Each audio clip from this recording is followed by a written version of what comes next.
Hello and welcome back. In this video we'll see how to add some property bindings. What we want is that if we type something into the name1 field like Joe, then we should see Joe displayed here inside the card instead of Romeo. If you've done that already as an exercise and it works, well done. In any case, we'll go through the solution now. So we want to bind this input field. Actually, let me do something. I'll split this editor window so we can open the TypeScript file at the top like that and keep the HTML template below. This way we can see both the component class and the template at the same time. Right. We can also simplify this TypeScript code a little bit because we don't need to inject the nav controller. The nav controller is used for navigation, but we have a single page in this app. There's no other page to navigate to. So let's get rid of it and the import as well. Now we need some properties in our class to keep the data that we use in the template. So we want name1, that's initially an empty string, and name2. And then let me save this file first. At this point, we want to associate this field with the name1 property. And just like with regular Angular applications, we can use the ngModel directive to do that. We put ngModel inside square brackets and parentheses to create a two-way binding between the value of this input field and the name1 property of our component class. This is also known as the banana in a box syntax.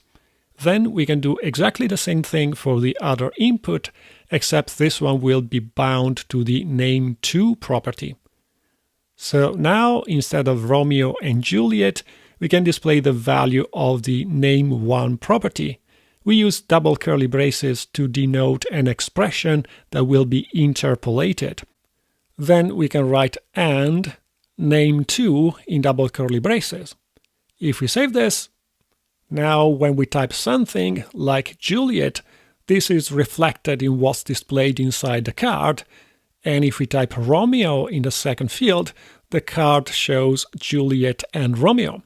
So that's the Angular two-way binding mechanism in action.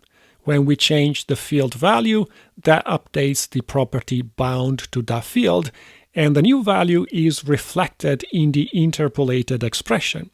Hopefully you should already be familiar with these concepts. Something that's not ideal right now is that when the fields are empty, we just see and inside the card.